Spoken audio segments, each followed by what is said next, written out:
ابھی آپ کے سامنے چارٹ دکھایا جائے گا. اس چارٹ میں کیا ہے کہ نمازوں کی تقسیم کیا کیا ہے.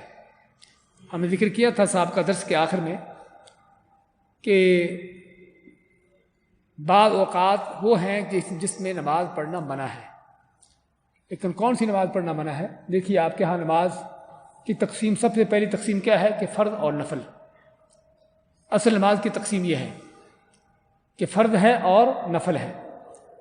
اس کے بعد آگے نفل کی قسمیں ہیں اور آگے فرض کی کوئی قسمیں نہیں، فرض ایک ہی ہے. فرض سارے ایک ہی طرح کے ہیں، لیکن نفل جو ہیں اس کے آگے تقسیم ہے. کچھ نفل ہیں، کچھ سنتے ہیں. نفل کے آگے تقسیم کیا ہے؟ کچھ نفل ہیں اور کچھ سنتے ہیں. اب سنتوں کے آگے تقسیم کیا ہے کہ کچھ سنتے موقدہ ہیں اور کچھ سنتے غیر موقدہ ہیں. سنتے موقدہ کون سی ہیں؟ کہ جو نبی کریم صلی اللہ علیہ وسلم نے باقاعدہ پڑھی ہیں. فجر کی سنتے ہیں، ظہر کی پہلے 4 بعد میں 2 سنتے ہیں، مغرب کے بعد 2 سنتے ہیں، عشاء کے بعد 2 سنتے ہیں.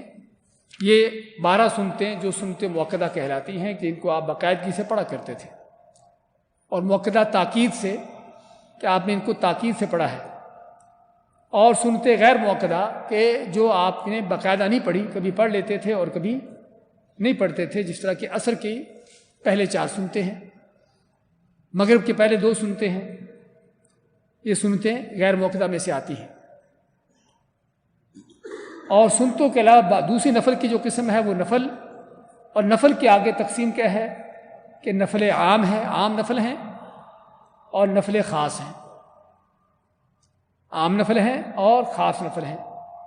عام نفل سے مراد کہ جس نفل کا کوئی سبب نہیں ہے. آپ اگر مغرب کے بعد سے لے کے عشاء تک مسجد میں بیٹھے ہوئے ہو، آپ کا دل چاہا کہ میں اٹھ کر کوئی 2-4 رکعتیں پڑھ لوں، ہاں ٹھیک ہے پڑھ سکتے ہیں، مشکل نہیں ہے. لیکن عصر کے بعد بیٹھے ہو مسجد میں، بھی فارغ ہوں، چلو میں 2-4 رکعتیں پڑھ لوں، کیا پڑھ سکیں گے؟ نہیں پڑھ سکیں گے. اس کا معنی کیا ہوا کہ ان مکروہ اوقات میں، جن کو مکروہ کہتے ہیں، ممنوع اوقات میں یہ عام نفل پڑھنا منع ہے، نفل عام پڑھنا منع ہے. باقی فرض بھی پڑھ سکتے ہیں، سنتے بھی جو نمازوں سے پہلے بعد کی وہ بھی پڑھ سکتے ہیں، اور نفل خاص بھی پڑھ سکتے ہیں. یہ ساری تقسیم کرنے کا مقصد کیا ہے؟ آپ کو اس بات تک پہنچانا کہ ان مکروہ اوقات میں، ممنوع اوقات میں ہم کیا نہیں پڑھیں گے ساری نمازوں میں سے. تو نفل خاص کیا ہیں؟ نفل خاص بھی ان کو کہتے ہیں، یا ان کو وہ کہتے ہیں کہ وہ نماز جس کا کوئی سبب ہو. ذوات الاسباب عربی میں کہتے ہیں. ذوات الاسباب کے معنی کہ وہ نفل جس کا کوئی سبب ہے. تو وہ نفل جس کا سبب ہے وہ کون سے ہیں؟ تحیۃ المسجد ہے، جس طرح آپ کے سامنے لکھا مسجد میں داخل ہونا اور بیٹھنے سے پہلے 2 رکعتیں پڑھنا، تحیۃ المسجد. وضو کرنے کے بعد 2 رکعتیں پڑھنا. طواف کیا آپ نے، طواف کے بعد کے 2 نفل 2 رکعتیں پڑھنا. تو یہ نفل خاص ہے، یہ نفل خاص ہے. بعض علماء حتیٰ کہ نماز استخارہ کو بھی اس میں لے آتے ہیں کہ نماز استخارہ کے نفل بھی اسی میں ہیں. تو یہ نفل جو خاص ہیں، عام نفل نہیں ہیں. آپ مکروہ اوقات میں عصر کے بعد سے لے کر مغرب تک، فجر کی نماز پڑھنے سے لے کر سورج طلوع ہونے تک، ان اوقات میں نفل خاص بھی پڑھ سکتے ہیں. مسجد میں داخل ہوتے ہیں، فجر کے بعد درس کے لیے آتے ہیں، عصر کے بعد آتے ہیں، یہاں پر درس چل رہا ہے، تو آپ کو چاہیے کہ پہلے 2 رکعتیں پڑھیں پھر بیٹھیں. اگرچہ آپ عصر کی نماز پڑھ کے آئے ہیں، اور یہ اصل یہ ہے کہ وقت مکروہ ہے، ممنوع وقت ہے، لیکن ممنوع ہے صرف نفل عام کے لیے، باقی ساری نمازوں کے لیے ممنوع نہیں ہے. سمجھے نا؟ باقی سبھی نمازوں کے لیے ممنوع نہیں ہے.